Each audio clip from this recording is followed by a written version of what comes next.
Welcome to Retire Repurposed.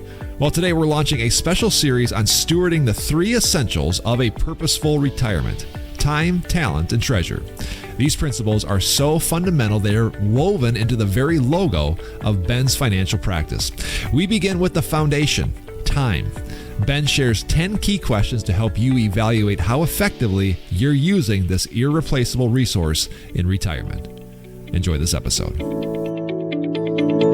Hey everybody, and welcome back to another episode of Retire Repurposed. We have a fantastic show in store for you today. We are going to intro the next couple of shows where we are going to break down this idea of time, talent, and treasure, and we're going to break down each one of these, which each show coming up this week and the following 2 weeks. So we're going to go super deep on this idea. We're going to talk to Ben as to how this all started, where this whole methodology and even mindset came into play, how that applies to his business, and also to how this applies to your life and your retirement. So we are so glad that you are joining us here today. In the last couple of shows, we talked about your repurposed statement, and we gave a real life example of that last week where Ben broke down how this repurposed statement kind of even plays into his business and his methodology of helping people retire into the best season of their lives. Ben Taatjes joins me on the show now, and this is, again, a really great tie back because this is kind of like methodology in action, where you were able to kind of walk through this process and see kind of the fruit of that on a business perspective. Yeah, it's changed everything, Jared. And I think once, again, it started for me with really developing that, my mission statement, right? Mm-hmm. Every company and every person should have something that they're trying to accomplish, something that they're trying to do, right? And I think that is so important for retirees. Too often times you see retirees that are like, yeah, I had a mission and now I'm just existing. Mm-hmm. And the last thing that we want people to do is just exist. So when you do that, you end up losing focus. You end up losing drive. You end up, with the prototypical American dream retirement, which isn't much of a dream. Most people, when they get in that space and they lose that focus and they lose that, purpose in life. That's why this show is called Retire Repurposed, right? Mm-hmm. So important that you continue to live with purpose. If you can develop a repurposed statement, right, with using some of those key components we've been talking about, and then use that, right, in making sure you're making good decisions on how you're living your life, mm-hmm. That is what we're all about with the last couple shows. It was fun to kind of showcase how my purpose statement tied into the financial business, which right now, is such a big part of my life. Mm-hmm. And I know when I retire out of this someday, I'll be crafting kind of this newer, really repurposed statement that we're trying to get our clients to really hone in on. So It was fun to walk through that, and I hope people got something from it and were able to apply some of that method to their life. I love that because, again, the repurposed statement encapsulates their past or their story. We talked about signature story, goals, purpose, and then expectations of others. And again, this is really applicable, especially to retirees. And again, I loved it because it was so countercultural, and this is a conversation that I just don't think a lot of retirees and certainly probably retirement planners are having. So if this sparks a little inquiry from you, I encourage you to go back and check out the last 2 shows to really break down what that repurposed statement is, how it applies, and how you can actually make this for yourself. So again, as you step into retirement, consider retirement, you walk into it and you've got that plumb line path that you can apply to your life and to your retirement. So today we're going to talk about time, talent, treasure. This goes back deep into your past. You introduced this, so to speak, in your book, Repurpose: The Untold Story of Retirement in America. But this parable and this concept is really ingrained deep into your business and into your life. Where do you want to start with this one? Well, I think starting with just, we've got this logo that is it's an icon of a tree in front of the financial business that we run here, and that people see these 3 T's coming and kind of interwoven in that. And typically, my last name is Taatjes. People will say like, "Oh, that's cool how you introduced your last name into your icon of the business," and I'll often point out to them like, no, it was never designed to have anything to do with my last name. In fact, the whole point of stewardship is not having your name on something like that. So when I look at our icon and with the 3 T's, I'm always reminded of why I started this business, Jared. Why, again, going back to my purpose. And I'll read my purpose off again. It's my purpose is to daily glorify God by leading clients to a life of greater stewardship of their time, talent, and treasure. And I think when you hear that, you think, well, what's this time, talent, treasure thing? Well, it goes back really, Jared, for me to one of my all-time favorite parables. It found in Matthew 25, the parable of the talents. It's always been one that I've liked and enjoyed. There's so many key parts of that parable, but at the end of the day, what the parable's trying to communicate, and what I'm trying to make sure I live out, is that whether you've been given a little bit or a lot, you are stewarding something, and God is asking you to do your best with what you have been given. Mm-hmm. Yeah. So let's revisit this for a second for people that maybe aren't familiar. The logo that you talked about for the financial business is very unique. I think it's aesthetically really, really cool. I remember you talking to me about this, and you actually showed me a napkin where you first. Do you still have that napkin, by the way? I don't have the napkin, but I have a picture of it, PDF of it. Yes. Yeah, it's really interesting. I find that really, really fascinating and cool, that because that was a long time ago that you made that, right? So even back then, as you were constructing even like the branding of this, like this parable was really ingrained. And I think it's a great analogy as to how we should build our lives, right? Like there needs to be these foundational truths that we build our lives upon. And here we are, here you are, many, many years later, a decade or two later, and it's still being applied. Yeah, it is. And Jared, it's truth, man. And that's where I'm going to find truth today is in God's word. So if you look there, Jesus taught in parables, right? And he did that so that we could understand what he was trying to share with us. And when I get into that particular parable, it is convicting many times because, again, when you're looking at, he's talking about talents, right? And that we've all been entrusted with so many talents. And really the synopsis, the really quick version, if you haven't heard this parable, I'd encourage you to go look in Matthew 25. But the parable of talents essentially says that there was a man leaving on a journey, and he was leaving for a period of time. So he had to entrust his talents, really, which we're looking at talents being a financial talent at that time, to 3 servants. One he gave 5, the next he gave 2, and the last one he gave 1. And he left, and when he came back, each of these servants did varying degrees of good or bad stewardship with him. The first one, when he came back, he says, hey, I knew you were a hard master, meaning you wanted a lot out of me.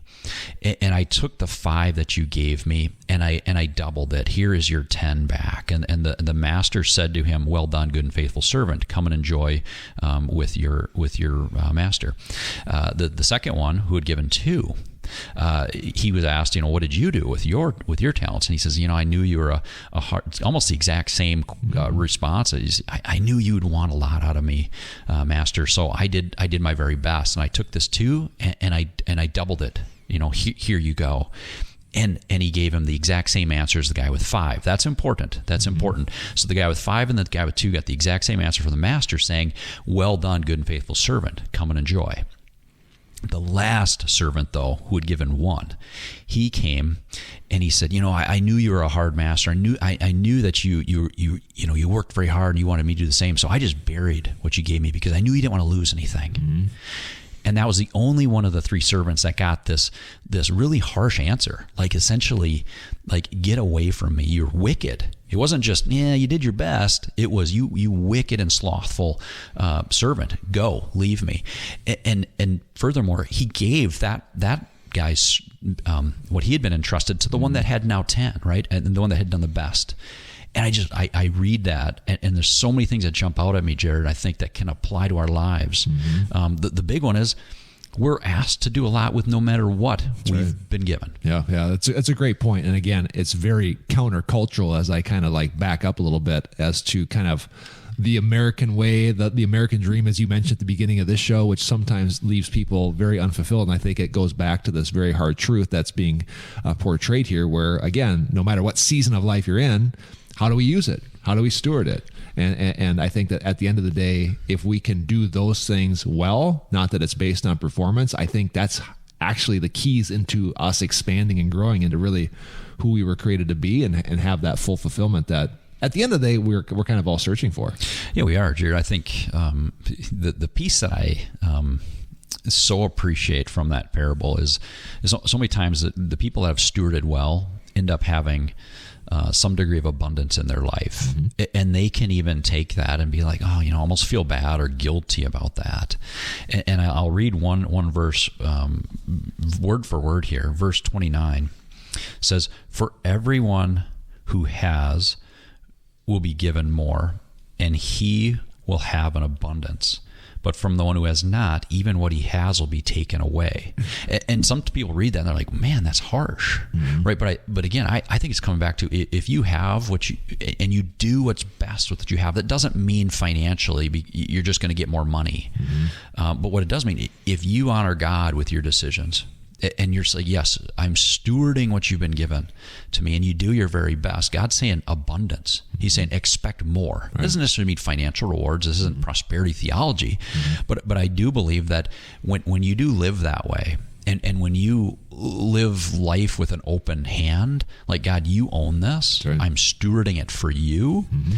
He rewards you, number one, with contentment, right? If you live that way, what a great way to live. Yeah. Whether or not you have, $1 million in your bank account, or 20 million, or 100,000. Mm-hmm. I mean, this is what your lot. This is what you've been given, and you are called to do what's best, what you can do with what you have. There's a concept I'm learning a lot about just in the last couple of weeks. This idea of attachment, and we won't go into it because this is another show for another day. But the reason why that is so fulfilling is because attachment causes us to hold on to, even the scripture that says the love of money is the root of all evil.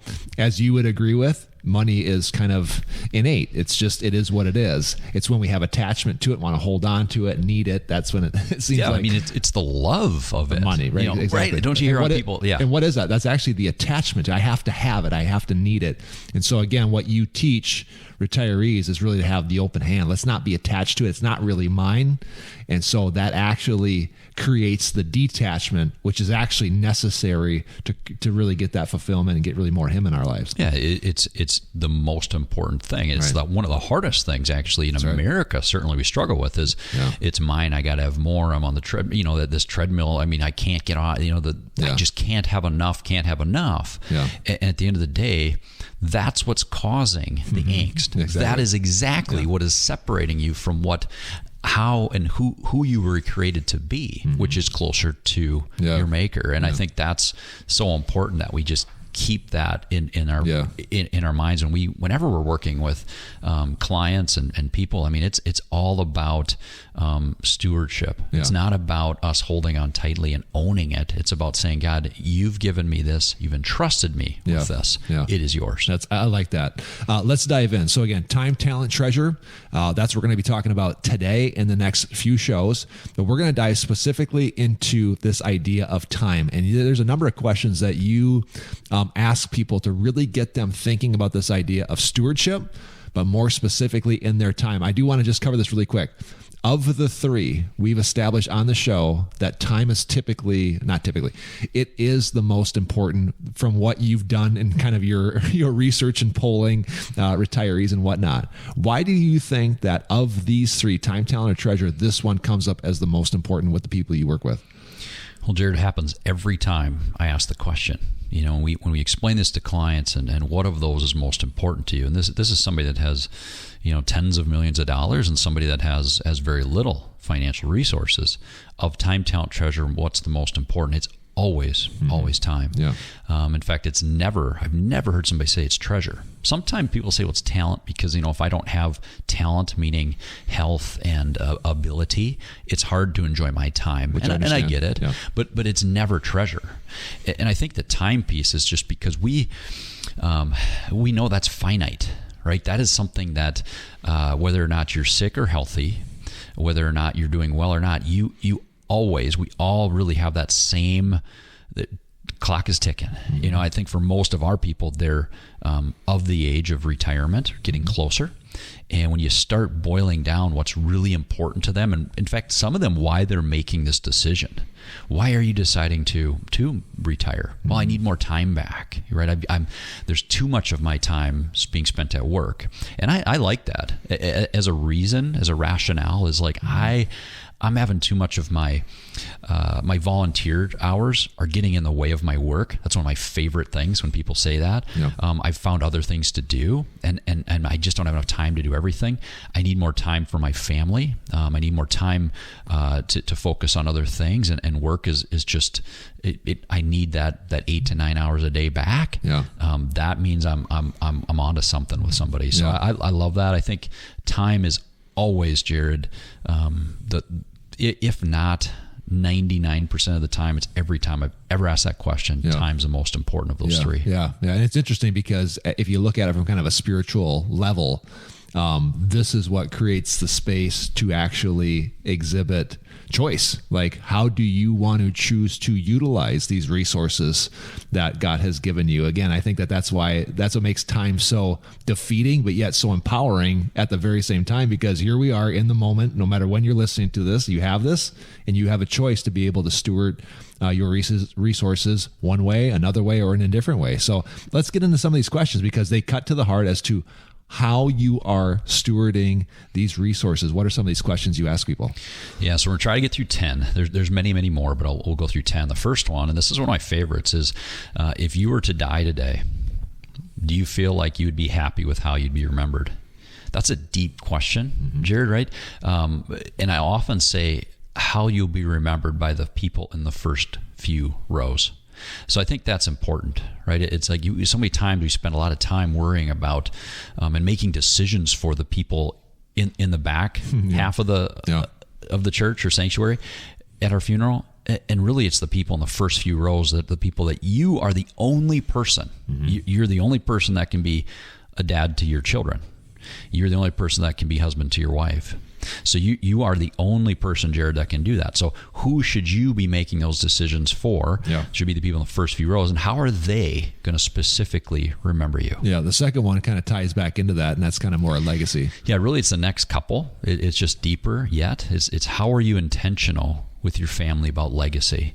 It's how are you specifically being intentional about making sure they're hearing from you, and that they're knowing, right, what you stand for. And I love the third one. Have you asked your children how they will remember you if you die today? That's a tough one. Talk about a conversation starter. Like, if I wasn't here, how would you remember me? And I know you know what story I'm thinking of. We had a great friend of ours who is still living, and a client, and just a guy that I really appreciate. We asked him that question. And he actually did it. He'd actually done this with his grandchildren. His grandson said, "Well, I'd remember you, Grandpa, as my grandpa who worked really hard and had a lot of cool stuff."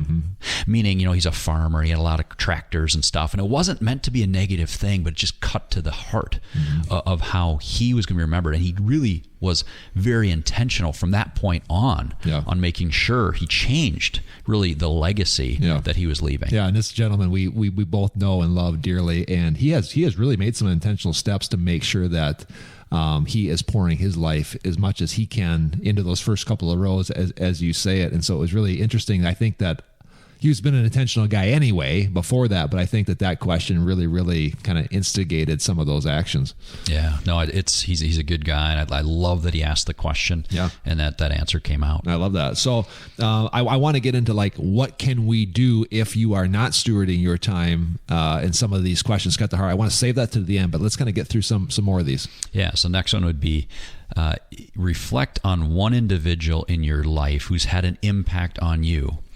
How is his or her legacy still carried on today? Essentially saying, what would you be like without that individual in your life, right? So we're tying in how important it is. Yeah. Next one is, if you could spend time with one individual or group of individuals, who would it be and why? It's again, we're trying to tie into who's most important to you as far as leaving that legacy. Yeah. So again, this is interesting because it does coincide with a lot of, I don't want to call it self-help, but a lot of people say things like, if you were to write your obituary today, what would it say?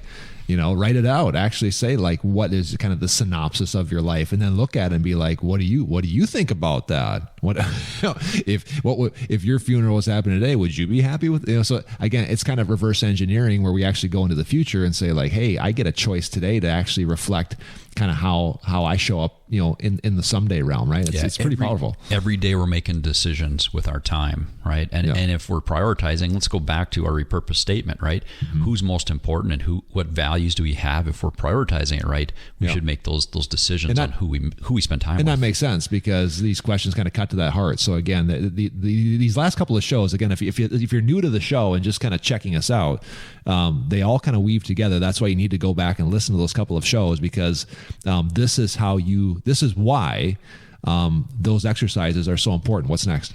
So next one I love it. Again, thinking about you're coming into retirement or getting close. Think about how many hours you work.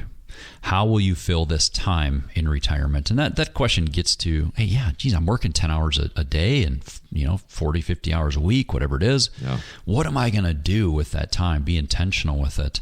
And the next question, very similar. If time was no constraint, what would you do right now that you have a passion for? Yeah. So again, it gets them thinking about, this job, my career is getting in the way, if it is, and what would I fill that time with? So many times we're just unintentional with the time, and this is to get them to be more intentional again with your time. Yeah, and again, this goes back to that study that we did a number of shows on where it talked about how, when you retire, you essentially are getting back a big chunk of your time. And if you're not intentional, as the studies have shown, most people take up most of that time and start watching TV, which again, we're not, disregarding TV here, but like what a bad place to put that time. And that's where this cuts right to the heart. Yeah. I mean, what are you going to do in retirement? I'll get the answer. We're going to travel more. Yeah. And really the statistics show that doesn't happen. Right. If you weren't a traveler before, you will not become this instant world traveler. It's interesting. You're going to do more of the things that you like to do and less things you don't, hopefully. Yeah. But again, you got to be very intentional with that. I love that. The next one has to do with the bucket list. Let's talk about that. It does. It says, do you have a bucket list? And what things have you deferred doing until now? And why have you waited? I love the question of why have you waited, right? And so many times we meet with people that are late in life and the regrets come of things they did not do. It's rarely what they did, Jared, right? Yeah. And when we get to that question, it's like, why did I wait? And it gets them thinking, I don't have forever left over. I've got to make sure I'm maximizing experiences those early years in retirement. The next one wants to alleviate those end of year regrets, right? Yeah, end of life regrets are everything. And so name a regret over how you've spent your time in the past and what you have learned from that. Again, every time I ask that question, Jared, what's a regret? It's always something somebody did not do. It's not something that they did. And the last one, it kind of talks about relationships. Yeah, it's a tough one because I'm not going to claim to be a marriage expert here, but how have you communicated with your spouse about how much time you will spend together and apart in retirement? That's a tough one, right? I mean, we see this all the time. There's a reason that statistically there are more divorces happening now in these retirement years than ever before in history. Again, it comes down to lack of communication. Also, how important it is that we communicate early and often with what are the expectations that are set with our spouse. What are the duties that we're going to take over? What are the how much time alone will I have? How much time together? So I think those 10, like we can stop there because I think if you can hone in on just those 10, it'll bring up so many other conversation points about how you're stewarding your time in retirement. We got about 30 seconds left. Give people like if they're cut to the heart by some of these, they know they're not stewarding their time like they should. What's one thing they can start doing today to make sure that they are? I think journal, right? Write down how you're spending your time today. And I'm trying to get better at that myself. But if you can make an inventory of maybe not every second, every minute, but you need to know where your time is going. And that's whether or not you're pre-retirement, retirement, doesn't matter. Time is everything. And if you look at how much time we have left on this earth, we don't know. When you're unintentional with it and it just disappears, that's existing. We want to be living and not existing. Securities offered through Avantax Investment Services. Member FINRA SIPC. Investment advisory services offered through Avantax Advisory Services. Insurance services offered through an Avantax affiliated insurance agency.